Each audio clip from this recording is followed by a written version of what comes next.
warahmatullahi wabarakatuh.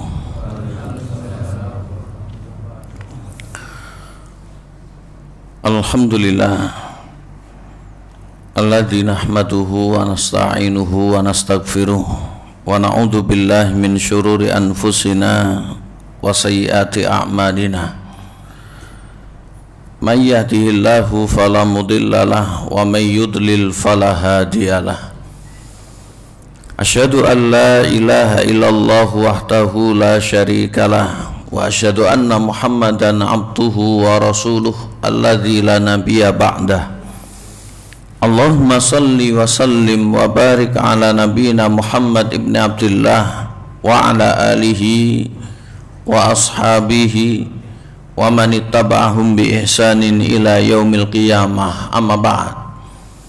Wa qala Allah subhanahu wa ta'ala fi iddatil ayat minha ya ayyuhalladzina amanu ittaqullaha haqqa tuqatih wa la tamutunna illa wa antum muslimun. Wa fi ayatin ukhra ya ayyuhalladzina amanu ittaqullaha wal tanzur nafsum ma qaddamat lighad wattaqullaha innallaha khabirum bima ta'malun. Al-ayah. Sa'adatul muhtaramin yang kami hormati, yang kami muliakan, para alim, para sepuh, beserta Bapak Ibu, keluarga besar Langgar Kidul, seluruh hadirin wal hadirat para rawuh, mudah-mudahan kita yang hadir dalam kesempatan subuh hari yang berbahagia ini senantiasa diberkati oleh Allah subhanahu wa ta'ala.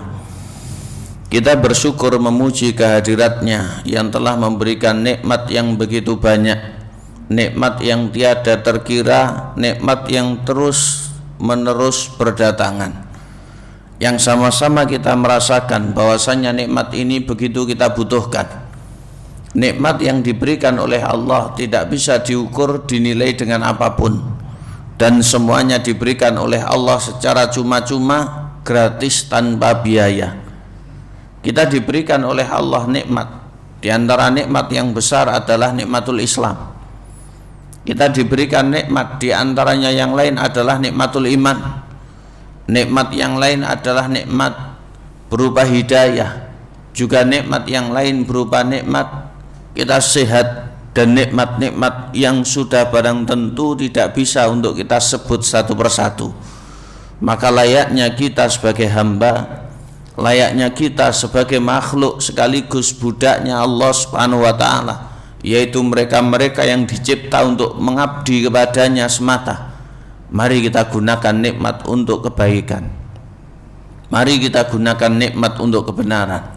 Mari kita menjadi hamba-hamba yang bersyukur. Mari kita menempatkan diri untuk menginginkan nikmat yang jauh lebih baik lagi setelah kehidupan di dunia ini nanti, yaitu dengan pembalasan yang berlipat untuk mendapatkan nikmat yang terus berkelanjutan tiada terputus, yaitu nikmat di akhirat dengan kita dimasukkan ke dalam surga. Mudah-mudahan jalan syukur yang memang terjal, jalan syukur yang memang tidak mudah, jalan syukur yang memang banyak sekali hambatan dan tantangan ini, kita diberikan kekuatan oleh Allah untuk kita bisa istiqomah sampai dengan akhir hayat yang baik nanti, sampai dengan kita mendapatkan syafaat dan diajak minum ke telaga Rasulullah nanti, sampai kita mendapatkan kebersamaan dengan beliau alaihi salatu wa afdalu taslim fil jannah, di dalam surga. Amin Allahumma amin. Kita haturkan salawat ma'asalam kepada Rasulullah salawatullahi wassalamu alaihi khairi khalqillah wa syafil ummah wa khatamil anbiya wal mursalin wa sayyidihim. Beliau adalah sebaik-baik manusia yang dicipta oleh Allah subhanahu wa ta'ala, yang terus mengisi sanubari kita. Maka tidak ada manusia yang selalu kita ingat kecuali beliau. Tidak ada manusia yang selalu kita pelajari untuk kita teladani jalan hidup, terutama beragamanya, kecuali adalah beliau. Maka belajar tentang beliau adalah ibadah. Menjalankan agama beliau adalah kewajiban. Meniti jalan beliau adalah sebuah keharusan. dan harapan semuanya nanti Allah Subhanahu wa taala membersamakan kita dengan beliau, kita mendapatkan murafaqah di dalam surga yang luas, yang penuh nikmat yang tiada tara, dan tidak ada nikmat yang paling besar kecuali kita dipertemukan dan kemudian memandang Allah Subhanahu wa taala, kita mengiringi Nabi kita yang mulia alaihi salatu wa afdalu taslim wa salawatullahi wa salamu alaihi wa sallallahu alaihi wasallam. Bapak Ibu yang kami hormati, melanjutkan rutinan kita majlisan kitab Al-Mukhtasarus Tsamin fi Siratin Nabi wa Khulafaihir Rasyidin yang dikarya oleh Syekh Faisal bin Muhammad bin Jabir Al-Fahadi, yang mana kitab ini diberikan rekomendasi oleh Syekh Abdul Aziz bin Abdullah Ar-Rajihi hafidhahumullahul jami'. Mudah-mudahan Allah senantiasa menjaga para ulama kita yang masih hidup maupun memberikan rahmat kepada mereka yang sudah pergi meninggalkan kita.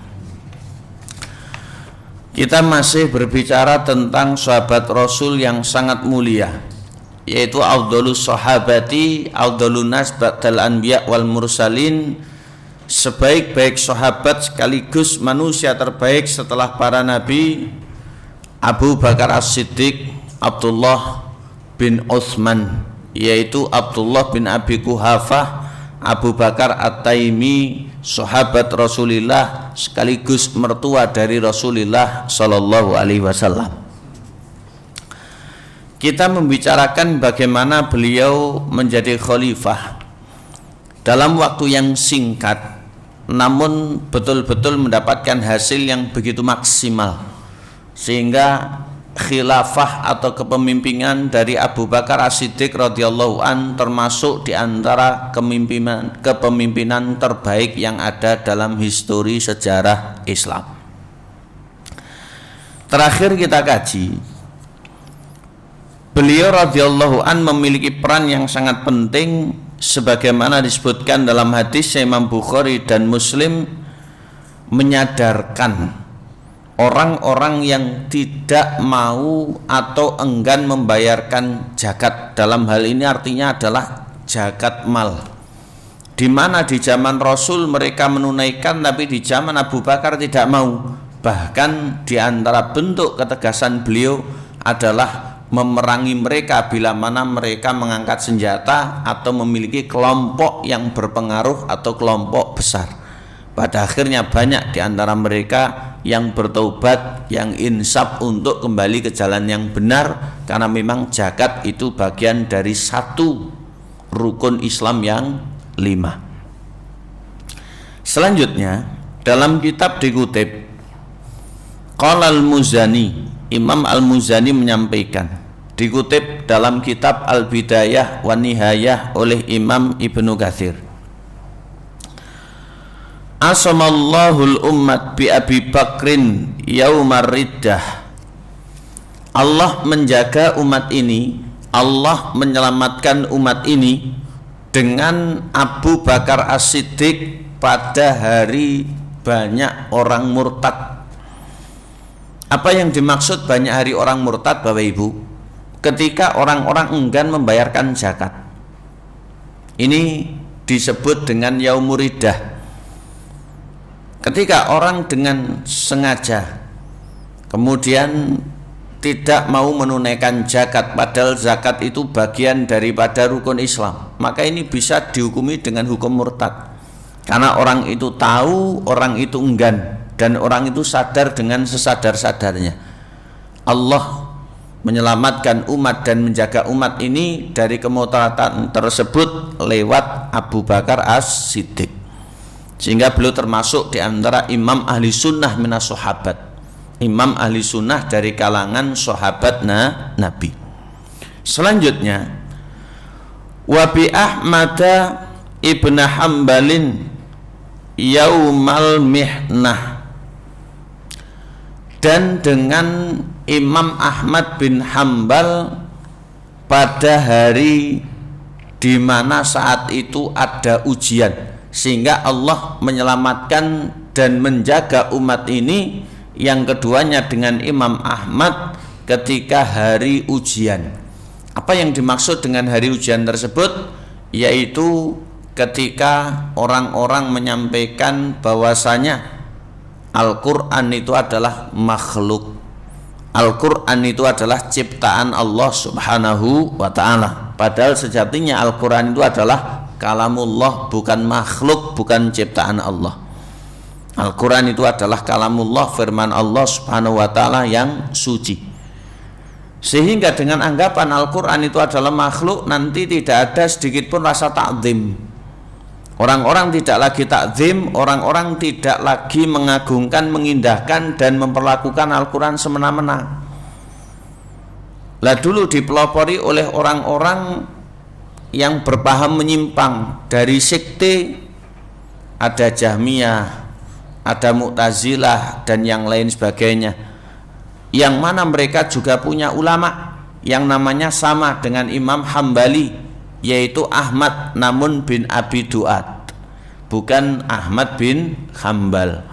Sehingga Imam Ahmad itu saking kuat dan teguhnya 3 rezim yang berbeda, dari khalifah yang terpengaruh dengan pemikiran bahwasanya Al-Quran itu adalah makhluk, beliau tetap kuat walaupun dipenjara, diisolasi, mendapatkan siksaan dan berbagai macam banyak hal yang lain yang susah untuk digambarkan dengan kata-kata. Bahkan dirantai itu bukan hanya di penjara, tapi di tangannya juga di kakinya. Tapi yang namanya orang beriman sedikit pun tidak pernah goyah, karena dunia ini adalah ujian. Akhirat itu adalah sebenarnya tempat untuk mendapatkan hasil yang terbaik dari ujian. Banyak para ulama saat itu tumbang, banyak para ulama saat itu yang tidak kuat, sehingga di antara mereka ada yang tumbang, ada pula yang dengan menggunakan tauriah, namun ada pula yang teguh semisal Imam Ahmad. Bahkan diriwayatkan dalam banyak sekali riwayat itu Imam Syafi'i menyebut ketika ditanya, karena setiap ulama kan diuji bagaimana pendapat mereka, kalau menyebut Al-Quran itu bukan makhluk, dipenjara. Imam Syafi'i ditanya, bagaimana pendapatmu? Karena Imam Syafi'i itu hidup juga zaman dengan Imam Ahmad tapi lebih senior, dengan Taurat, Zabur, Injil dan Al-Quran. Imam Syafi'i menyebut dengan jarinya, Taurat, Zabur, Injil dan Quran, ini adalah Quran. Mohon maaf, ini adalah makhluk. Yang dimaksud makhluk itu bukan ini yang disebut tadi, tapi ini jari saya. Ini diantara tauriah beliau. Kemudian beliau pergi ke Mesir, meninggal di tahun 204 Hijriah, yang mana Imam Syafi'i ini merupakan imam kondang besar kenamaan yang luar biasa, sampai Imam Ahmad 20 tahun tidak berhenti mendoakan beliau. Ditanya oleh putranya, kemudian jawabannya adalah, saya tidak pernah melihat orang yang lebih mengagungkan sunnah Nabi kecuali Imam Syafi'i. Sehingga Imam Syafi'i itu disebut dengan Nasirus Sunnah. Tapi Imam Ahmad itu disebut beliau adalah imam ahli sunnah fi yaumil mihnah. Ceritanya itu seperti itu. Selanjutnya, qutila fi ahdihi radhiyallahu an. Masih seputar kepemimpinan Abu Bakar As-Siddiq. Sayyidina Abu Bakar itu disebutkan di zaman beliau terbunuhlah Musailamah Al-Kadzab. Kita dengar Musailamah Al-Kadzab, ada yang menyebut Musailimah Al-Kadzab. Sinten niku? Nabi palsu, orang yang mendakwa, orang yang mendeklarasikan dirinya itu adalah utusan Allah, padahal bukan. Karena memang tidak ada nabi setelah Rasulullah Sallallahu Alaihi Wasallam.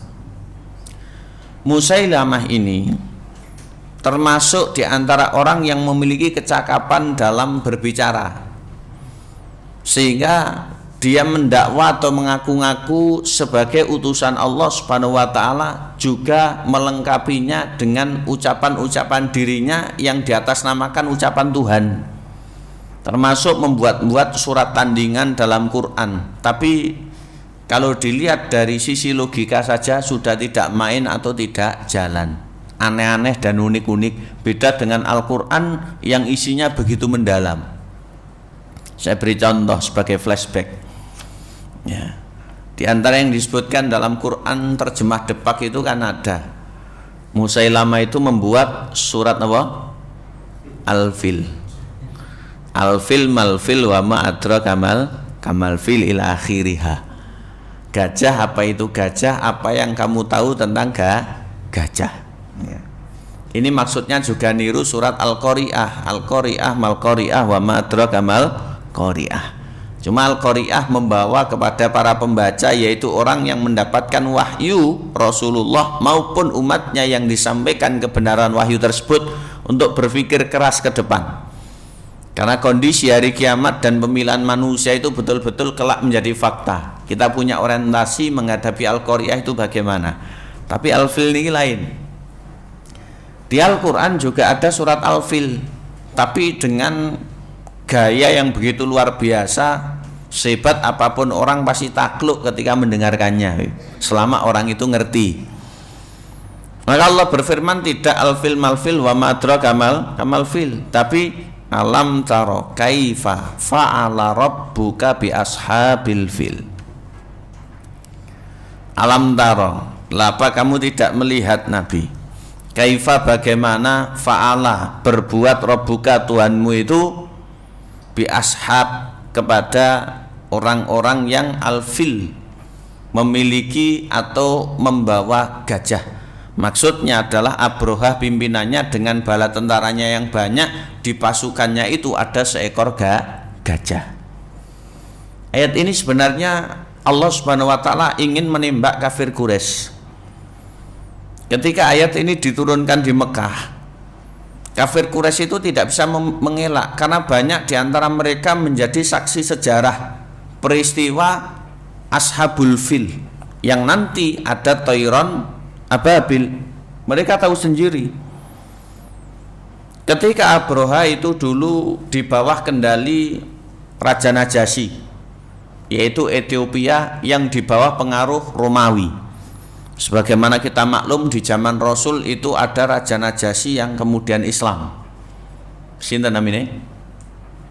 Ibu, saya minum dulu nggih sambil menunggu jawaban. Niki tae mboten kula minum, enten kala monggone wedi. Dadi Spiderman nanti saya. Tapi saya tidak ya sebagaimana sing ceramah mutah niku ya, tidak ya. Bismillah. Saya seneng air putih.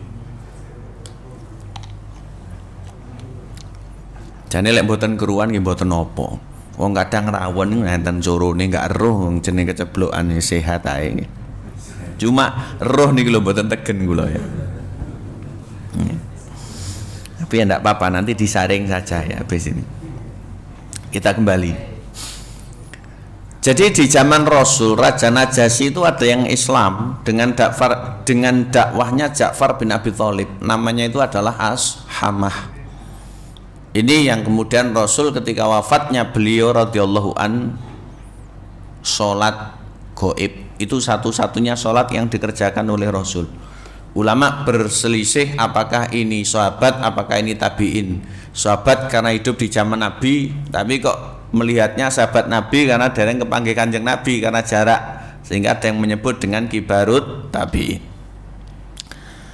Kembali kepada Abroha tadi, Abroha itu pengen merubah destinasi orang Arab yang selama ini tujuannya adalah Mekah, karena di situ ada Ka'bah. Maka dibangunlah Kules namanya, yaitu rumah peribadatan Nasoro di Yaman, bahkan dilaburi dengan emas. Orang Arab dipanggil untuk coro-coro kalau sekarang peresmian plus syukuran. Ini kan bentuk takdim penghormatan betul. Tapi wong Arab ini nggih nyeleneh. Di PPC dingengeki ngoten niku lho. Diceluk, dijak mangan-mangan agar mereka itu gumun dengan tempat ibadah baru yang dibangun, kemudian malah berbuat yang tidak nggih greget nih ya. Namun Bapak Ibu, memang sesuatu itu yang dikehendaki oleh Allah dengan sesuatu yang memang punya tujuan tendensius itu rasanya beda. Kules ini punya tujuan tendensius, ingin menghilangkan citra baiknya Ka'bah, Sehingga Ka'bah bangunan yang sederhana itu ingin dikalahkan citranya, sehingga orang Arab tuh punya destinasi baru ten Yaman. Tapi geografis saja juga repot. Mekah di tengah, Yaman di selatan. Akhirnya apa yang terjadi? Gagal. Sehingga Abroha kemudian mendapatkan restu dari Raja Najasyi di bawah kendali Romawi saat itu, di bawah kendali Romawi saat itu, untuk datang ke Mekah dengan membawa banyak pasukan menghancurkan Ka'bah yang selama ini jadi keagungan orang Arab. Ketika di sana ternyata ceritanya lain. Jadi alam taro kaifa fa'ala rabbuka bi ashabil fil. Tidakkah engkau melihat bagaimana Tuhanmu berbuat terhadap pasukan yang membawa gajah? Abdul Muthalib saat itu yang secara de facto adalah pimpinan umum Mekah, walaupun Mekah itu tak bertuan tak beraja. Tapi yang dituakan itu adalah Abdul Muthalib, kakeknya Rasul. Maka Abdul Muthalib itu punya banyak unta, 100 untanya ini disandra oleh Abroha. Didatangi Abroha, kemudian diminta, ana Rabbul Ibil, mana unta saya ini pemilik sah unta itu. Kata Abroha, hanya karena ini kau datang? Lah itu, kukira itu yang mau kau bicarakan. Maka kata Abdul Muthalib, walil Ka'bati rabban sayahmiha, itu punya Tuhan sendiri yang bakal menjaganya. Jadi dulu ada keyakinan-keyakinan seperti ini di masa genting, ya.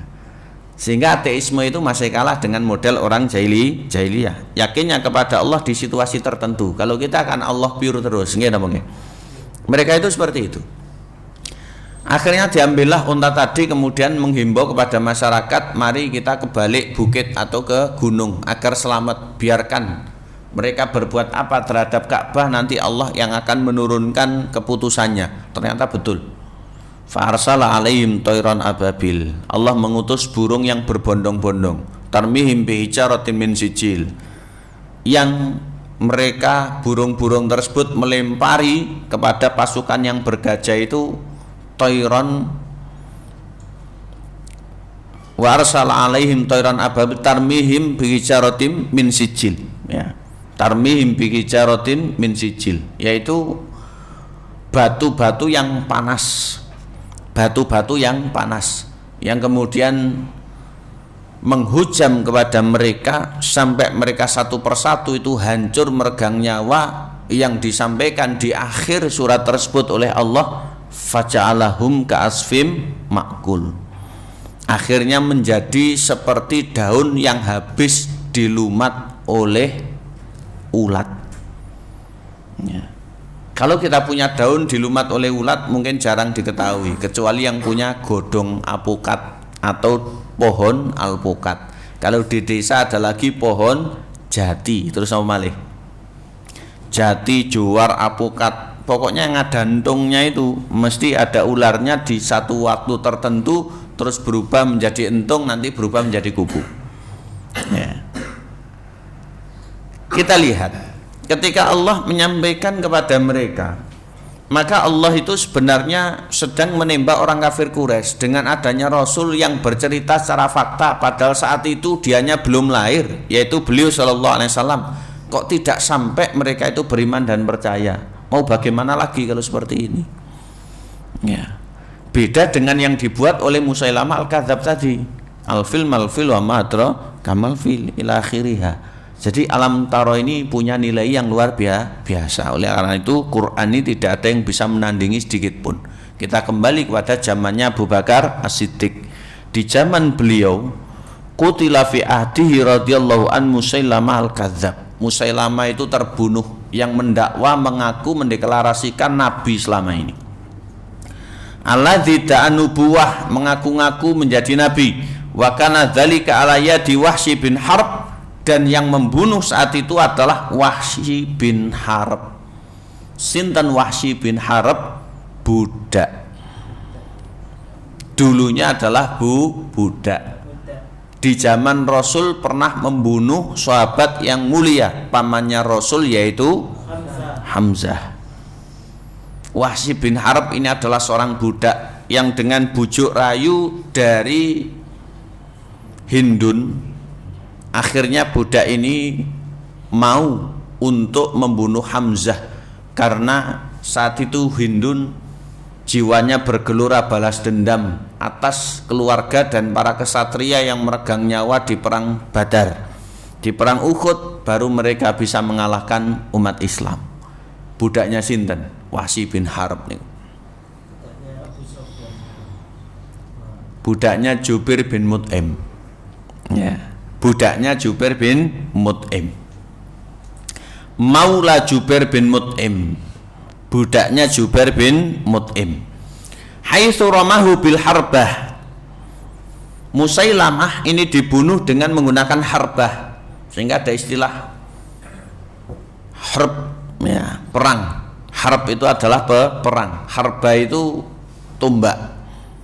Jadi tugasnya Wahsy bin Harb itu hanya memang mengawasi dan mencari kesempatan nanti Musailamah ini kapan limpe, cara-cara kapan itu tidak begitu konsentrasi baru dilempar tombak.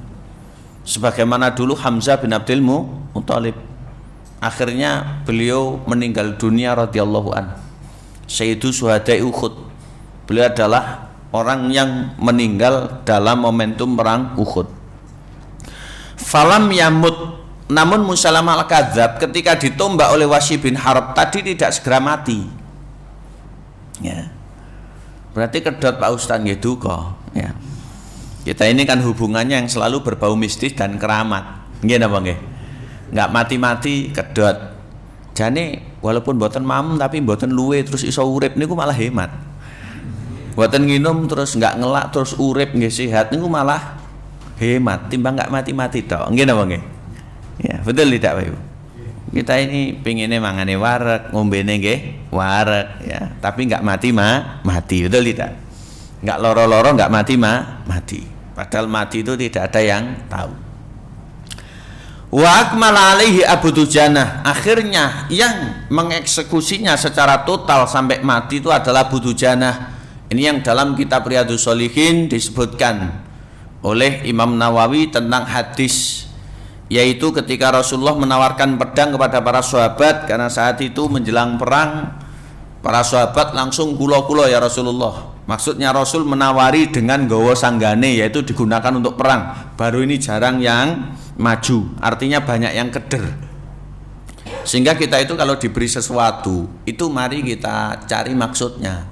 Kayak kupluk ya kon nggih sembayang. Bukan kupluk ini sekedar buat kenangan. Kasih Quran nggih diwaca, bukan sekedar untuk kenangan. Angsal napa malih. Banyak kita itu diberikan sesuatu oleh orang lain yang itu sebenarnya punya maksud. Ya, yang sebenarnya itu punya maksud.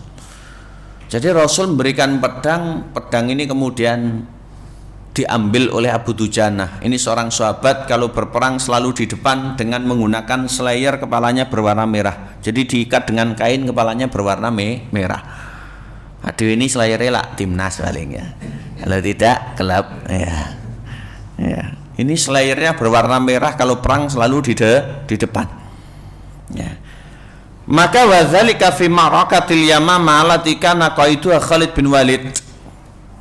Terjadinya matinya Musailamah al-Kadzdzab di zaman Abu Bakar As-Siddiq ditombak oleh Wahsy bin Harb, yaitu budaknya Jubair bin Mut'im, kemudian disempurnakan pembunuhannya oleh Abu Dujanah yang saat itu pada momentum perang Yamamah. Yamamah niku pundi? Sakniki Riyadh. Yamamah itu kalau sekarang adalah ibu kota kerajaan Saudi Arabia, Riyadh.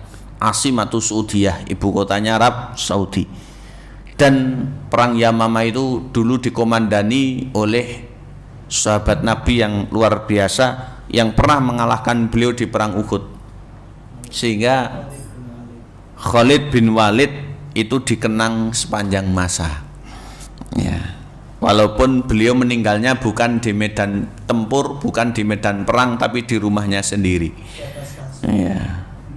Di atas kasur nih, apal zaman ya.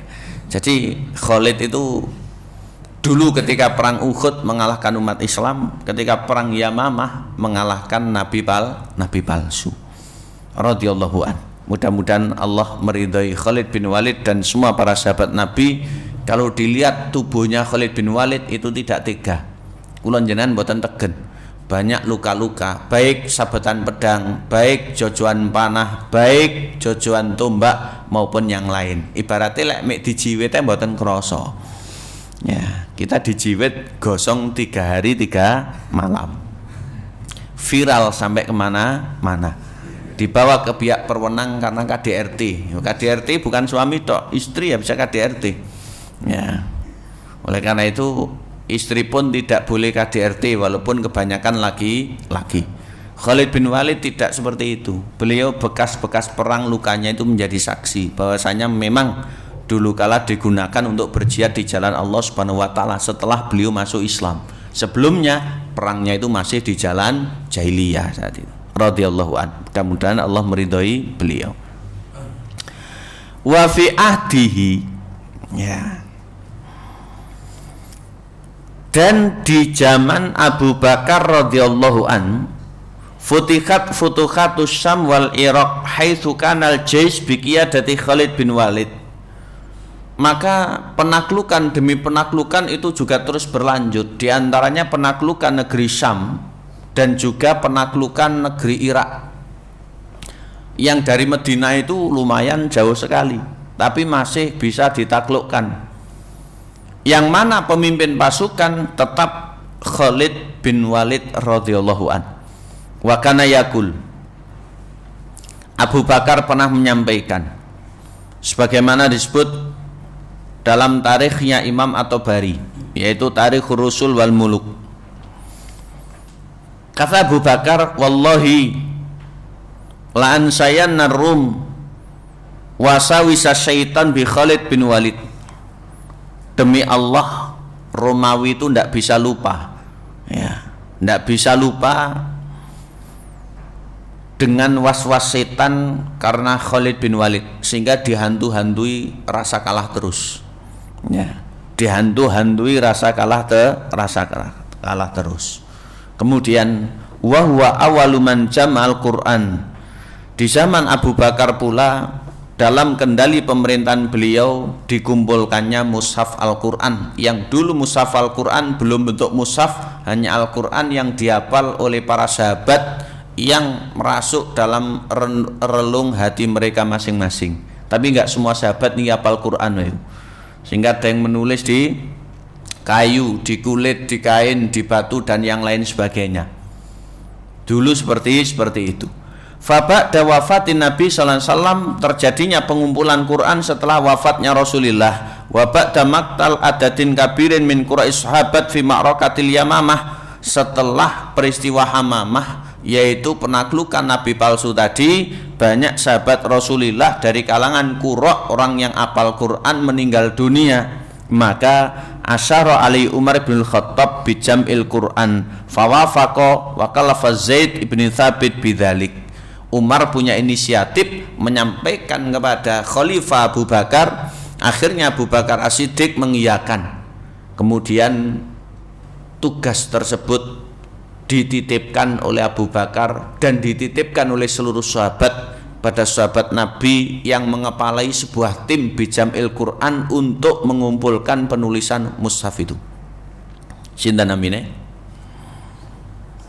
Zaid bin Thabit radhiyallahu an, yang beliau pernah berkomentar, sekiranya 2 gunung Uhud itu berada di pundak saya masih jauh lebih ringan ketimbang tugas saya ini, sehingga mengumpulkan Quran itu sangat berat sekali. Tapi saat niki mbukake nggih abot, macane nggih mripat pedes. Betul tidak Ibu? Mbukake abot, macane mripat pedes. Sing kirane padha kali kula enten mboten? Wis tak disiki lah yang ceramah ya. Bismillah. Mbukake abot, macane mripat pedes. Sami napa mboten? Buyarne majelis niki nggih. Mbiyen abot maca Quran pedes ya. Selanjutnya, agar tuntas Abu Bakar di 3 edisi kita ini, dituliskan dalam kitab Zuhduhu radhiyallahu an, seputar kezuhudan beliau.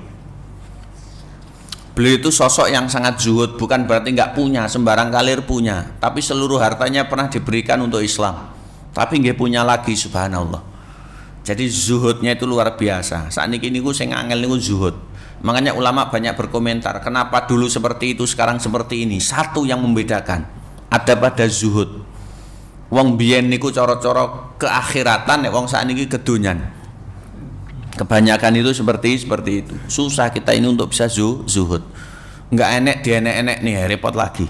Enggak duwe diketok-ketok nih, ini repot lagi. Sehingga orang zuhud itu kalau ada ya biasa, bahkan lebih banyak nanti penyalurannya. Kalau tidak ada, mereka itu tetap kuat ngempet. Saat ini mboten. Mata Abu Bakrin wa mata rokat dirhaman wala dinaron. Abu Bakar As-Siddiq radhiyallahu an, beliau wafat tanpa meninggalkan sepeser pun dirham maupun dinar. Fanil Hasan bin Ali radhiyallahu anhu maqala, disebutkan dari Hasan bin Ali, dikutip oleh Imam Tobari, disampaikan pula oleh Imam Al-Haythami. Kata Hasan bin Ali, yaitu cucu dari Nabi Shallallahu Alaihi Wasallam, lamah tadzara Abu Bakrin kola, ketika menjelang wafat Sidina Abu Bakar ini menyampaikan, ya Aisyah, wahai putriku Aisyah, unduri, coba perhatikan dok. Aisyah ini istrinya Kanjeng Nabi. Ilal luhati alatiku nanasrobu labanaha, perhatikan kepada wadah itu yang biasa digunakan untuk kita minum susu. Wal jafnah allati kunna nataji'u fiha, dan juga perhatikan kepada ya semacam karpet ya, alas itu yang kita biasa nataji'u fiha, rebahan tiduran di situ. Wal qatifah allati kunna nalbasuha, dan pakaian itu ya semacam bludru atau apa yang sederhana itu yang kita biasa mengenakannya. Jadi 3 itu. Fa innana kunna nantafi'u bidzalika hina kunna fi amril muslimin. Dulu kita gunakan ketika kita diberikan amanah memimpin umat Islam. Artinya itu adalah fasilitas dari Baitul Mal, fasilitas negara. Enten niku wau, tempat ngombe, tempat ngeleyeh, kemudian pakaian biasa. Sekarang tidak ada fasilitas pejabat seperti itu, Ibu. Saya nggak keto akeh ya. Akhirnya, faizamitu, apabila nanti saya sudah meninggal, fardutihi ila Umar. Tadi itu tolong kirimkan, kembalikan kepada Umar. Ini menunjukkan Umar itu penerusnya. Umar akan dipilih oleh Abu Bakar. Kembalikan atau mohon maaf, aturkan kepada Umar 3 ini tadi. Falamma mata Abu Bakrin arsaltu bila Umar radhiyallahu an. Ketika ayahku Abu Bakar wafat, maka ku kirim kepada Umar radhiyallahu an. Faqala Umar berkomentar, radhiyallahu anka ya Abu Bakrin, Allah meridhoimu mudah-mudahan ya Abu Bakar. Laqad at'amta man ja'a ba'dak, sungguh orang yang datang setelahmu telah kau buat capek. Niru panjenengan itu abot tenan. Ini sekelas Umar loh, yang sangat zuhud sekali, yang tidak pernah kedonyan sedikit pun. Niru Abu Bakar merasa capek. Ada orang yang merasa lebih baik daripada Abu Bakar, ini repot. Ada orang bahkan menganggap Abu Bakar itu buruk, repot lagi. Bahkan di Muharraman itu ada orang yang mencaci maki sahabat Nabi, diantaranya Abu Bakar, dan menganggapnya itu sebagai ibadah. Ini mboten kok repot lagi. Ini sudah keblinger tingkat tinggi. Ya, hadanallahu wa iyyahum ajmain. Mudah-mudahan Allah menunjuki kita dan mereka-mereka itu ke jalan yang lurus. Kalau kita belum bisa meniru, setidaknya kita mendoakan radhiyallahu an, jangan malah melaknat laknat. Ndak karu-karuan yang seperti ini. Paham ya yang saya maksud? Nopo? Nggih. Ya. Jangan diteruskan. Kula tak ngaji sik ya. Ba'du aqwalihi radhiyallahu an. Beberapa untaian kata-kata emas beliau, dan beliau tidak menyebut ini kata-kata emas saya tolong diviralkan, tidak ada orang zaman dulu itu ya. Ya kalau sekarang gen story kayak viral begitu ya, atau apa begitu ya. Kalau zaman dulu tuh tidak ada kesengajaan seperti itu ya. Karena memang dengan ketulusan itu sesuatu bakal menghujam. Tapi lek saat niki niku rata-rata dibuat buat ketoke apik, nggak ngertine nggih. Beliau sebagaimana dikutip oleh Ibnu Khalikan, disampaikan dalam kitab Wafiyatul A'yan, ucapan beliau radhiyallahu an, yaitu Abu Bakar As-Siddiq, ikhris alal mauti tuhibulakal hayat. Bersungguh-sungguhlah untuk menggapai kematian, niscaya akan diberikan kebaikan dalam kehidupan. Ini salah satu wasiat beliau, termasuk kepada para mujahidin sing tenanan lek jihad kaya-kaya arep mati, engko lek urip bakal mulya. Jadi orang itu kalau yang diingat kematian, hidupnya baik. Kalau dia itu punya orientasi kebaikan setelah kematian, yaitu kehidupan yang kedua, uripe tentunya niki sae. Tapi orang kalau lali mati, tidak mau tahu tentang mati, kemudian lupa mati dan yang lain sebagainya, maka ini buruk. Kehidupannya itu tidak akan terarah. Tapi beliau punya nasihat, hidup di dunia kita ini berusaha untuk menata dan berusaha untuk meraih kematian yang baik. Insya Allah hidup kita ini pasti akan baik. Ini pesan beliau radhiyallahu an.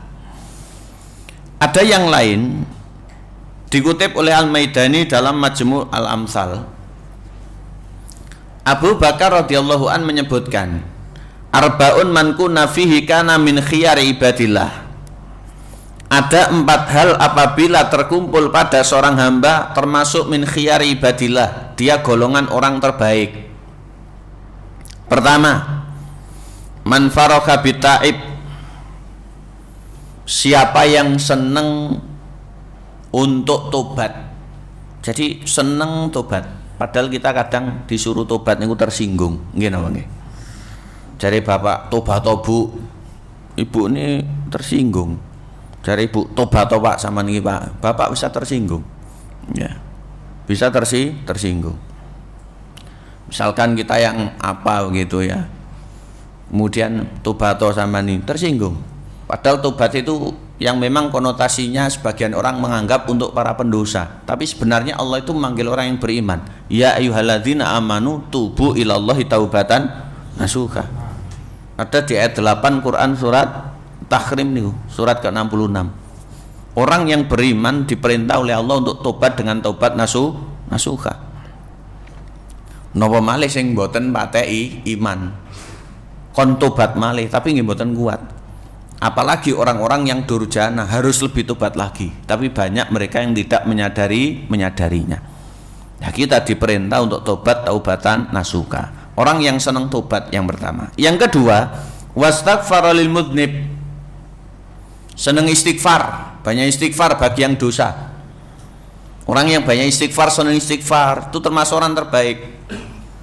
Tapi nggih mboten usah diketok-ketok nih, biasa ae. Astagfirullah itu ndak astagfirullah sambil bengok ya, ben krungu wong ya. Ini kan kaya apa ya. Nah, coba kalau pas ada orang emosi jenengan istighfari, lah malah tambah ngamuk. Ya. Karena setannya masih kuat saat itu godaannya, cengkramannya ya. Nggih kumat kamit umi-umi saja ya. Kumat kamit umi-umi saja. Wada al-mudabbir, berdoa kepada Allah, zat yang mengatur segala sesuatu. Kata ndonga. Tidak lupa Allah Subhanahu wa taala. Wa anal muhsin, yang keempatnya membantu, yaitu membantu orang yang baik untuk meraih kebaikan. Ini pesan beliau radhiyallahu an. Dan diantaranya lagi Dikutip oleh Ibnu Asakir, gurunya Imam Ibnu Katsir, dan juga oleh As-Suyuti, Imam Suyuti, disampaikan perkataan Sayyidina Abu Bakar, dan ini patut ditulis dengan tinta emas. Inilah slogan kehidupan kita. La khaira fi khairi ba'dahun nar. Tidak ada keburukan kalau pada akhirnya, tidak ada kebaikan kalau ujung-ujungnya masuk neraka. Wala syarra fi syarri ba'dahu jannah, dan tidak ada kesengsaraan atau keburukan kalau ujung-ujungnya masuk surga. Tapi kita pengen Rabbana atina fid dunya hasanah fil akhirati hasanah. Tapi dalam hidup kalau memang la khaira la khaira fi khairi ba'dahun nar wala syarra fi syarri ba'dahu jannah. Tidak ada kebaikan kalau ujung-ujungnya adalah neraka, tidak pula ada keburukan kalau ujung-ujungnya adalah surga. Ya, kalau bisa baik terus sampai surga, karena buruk terus itu berpotensi masuk ke dalam neraka. Tapi sesuatu ada yang lain dengan kuasa Allah Subhanahu wa ta'ala. Saya tambah sedikit di antara makalah beliau.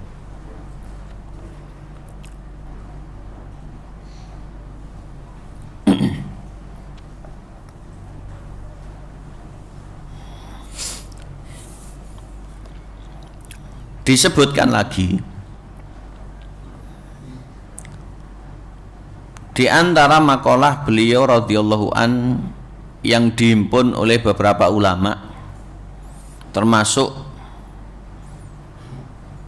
termaktub di antaranya dalam kitab Mu'jamul Amthal. Kata Abu Bakar As-Siddiq, atwa'un nasi lillah asyaddum bughdhan limaksiyatih. Artinya manusia yang paling taat kepada Allah adalah dia yang paling benci kepada maksiat kepada Allah. Jadi orang yang paling taat kepada Allah, dia yang paling benci terhadap maksiat kepada Allah. Atwa'un nasi lillah asaddum bughdhan limaksiyatih. Kemudian disebutkan dalam kitab Al-Muwatta oleh Imam Malik rahimahullahu taala, Abu Bakar As-Siddiq radhiyallahu an juga pernah memiliki ucapan. Kata beliau, kullu mri'in musbihun fi ahlihi wal mautu adna min syiraki na'lihi. Setiap orang bangun pagi bersama keluarganya, kebanyakan kondisinya lalai karena lagi turu, lagi tangi, kok disuruh ingat mati. Jadi kebanyakan orang bangun pagi bersama keluarganya, padahal mati lebih dekat dari tali sendalnya. Kata beliau, mati itu lebih dekat dari tali sendalnya. Niki nyoto kayu. Ndek miniku dinten apa? Jumat nggih. Saderenge Kamis. Ya. Jadi Kamis itu mengingatkan kita ya. Pun jenengan tersinggung kaya lali dino sat mboten. Eneng wong lali dino tenan ya. Wong lali niku akeh. Pilek masalah gaji bayaran rata ulali. Hari Kamis itu kami punya divisi kebersihan guys, yang biasanya munduti reget-reget niku. Mboten tukang sampah lah dhewe sing gua sembarangan wong nyampah. Ya. Jadi divisi kebersihan kami itu sregep tenan, sembarang wis dijikuki nggih. Sak reget-regete jikuk. Caruk wis enggak risih, enggak anu nggih, seneng kula modele. Dadi renes kathah wong ngekeki. Beberapa waktu ini ngomong kula dol sepeda kula Pak Ustad, jelek mati kirim donga gitu. Lah lara apa to Pak? Nggih lek lara kula ni tenan. Wis enggak pengen roh kula wis lara tenan ngene ya. Batin aku lek lara ya tenan ya. Ya, jadi Kemisnya itu masih guyu-guyu ketemu saya. Ngambil-ngambil anu ana resik-resik. Lah kok asar itu ditelepon. Boten enten iki tiange. Mudah-mudahan husnul khotimah nggih. Kali Pak Mudin rame-rame langsung kula terneten kuburan. Jadi kemis pagi ini Mas anu awane niku nggih masang umbul-umbul. Ongkot-ongkot wae bring. Asarnya ndak ada. Ya, asarnya tidak ada. Jan mboten ngewoti wong blas nih ya. Karena memang tidak menikah ya, ndak tahu apa. Ndak menikah tapi punya adik ya, punya keluarga. Ya, orang nggak menikah itu kalau benci sunnah Nabi ndak boleh. Tapi karena kalau kondisi ini ada pembagiannya. Tapi nikah niku enak. Ya, nikah itu termasuk ibadah yang enak. Nggih napa nggih? Nggak usah malu-malunya nih ya. Saya ngerti kok yang punya niat-niat anu ini ya. Maksudnya niat susulan. Ya.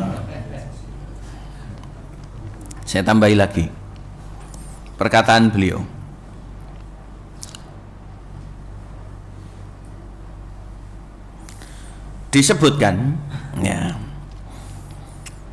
Disebutkan oleh Imam Ahmad dalam kitab Az-Zuhud, Abu Bakar As-Siddiq radhiyallahu an juga pernah punya ucapan, khairul khoslataini laka abghaduhuma ilaika.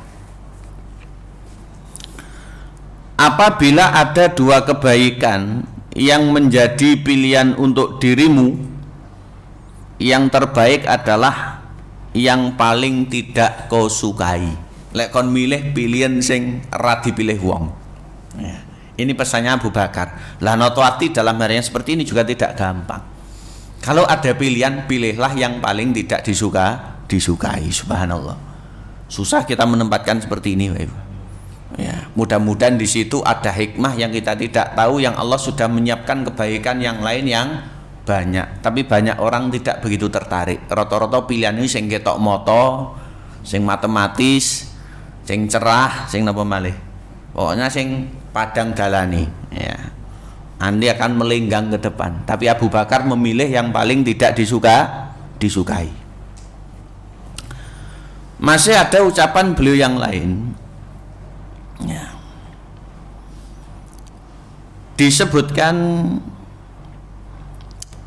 di antaranya di dalam kitab Al-I'jaz. Kata beliau radhiyallahu an, sona'iul ma'rufi taqiyu masari isu. Perbuatan-perbuatan baik akan mencegah seseorang ditimpa keburukan tiba-tiba. Jadi perbuatan-perbuatan yang baik akan mencegah seseorang ditimpa keburukan secara tiba-tiba. Ini pesan beliau radhiyallahu an. Jadi kita berbuat baik itu untuk apa ya? Karena Allah Subhanahu wa taala. Tapi di antara maslahatnya pasti ada keburukan yang tiba-tiba itu terhindar dari kita. Ini kadang kita alami tapi kurang begitu kita sadari. Bolak-balik dhewe niki meh akhirnya selamat nggih napa nggih Pak? Bolak-balik kita ini meh akhirnya selamat. Alhamdulillah. Untung disebut. Alhamdulillah.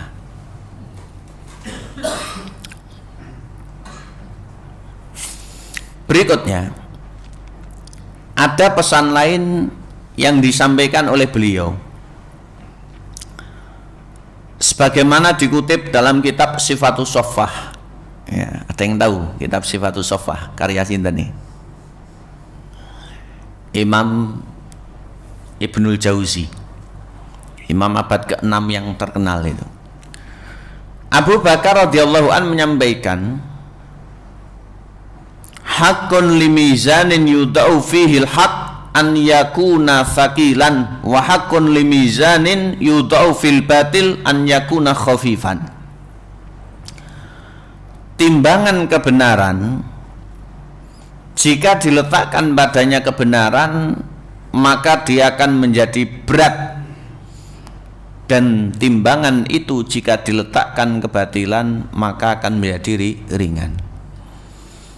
Fa amma man sakulat mawazinu fa huwa fi isyatir radiyah wa amma man khaffat mawazinu fa ummuhu hawiyah, sebagaimana ada di surat Al-Qari'ah.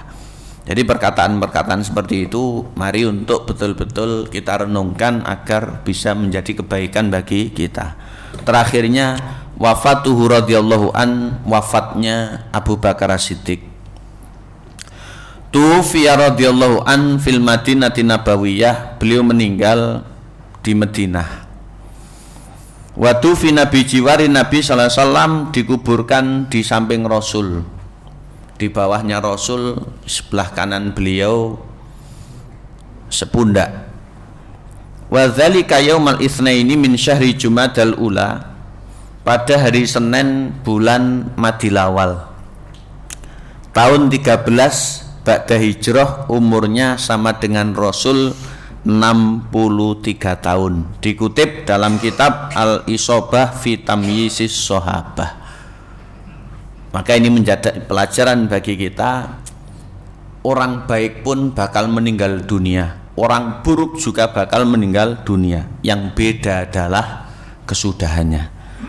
Mudah-mudahan Allah mengakhirkan kita bihusnil khotimah. Allahumma amin. Kita tutup majelis kita seputar beliau di 3 edisi ini radhiyallahu an. Mudah-mudahan Allah meridhai beliau, dan kita berharap mudah-mudahan kita bisa meniti jejak beliau, karena beliau juga meniti Rasulullah Muhammad sallallahu alaihi wasallam. Allahumma shalli wa sallim wa barik ala nabiyina Muhammad wa ala alihi wa ashabihi wa man ittaba'ahum bi ihsanin ila yaumil qiyamah. Allahumma amin. Kita usaikan majelis kita, kurang lebihnya wal afu minkum. Salam takdim saya untuk keluarga. Billahi taufiq wal hidayah wa ridwal inayah. Wa akhiran subhanakallahumma bihamdik asyhadu alla ilaha illa anta astaghfiruka wa atubu ilaik. Assalamualaikum warahmatullahi wabarakatuh.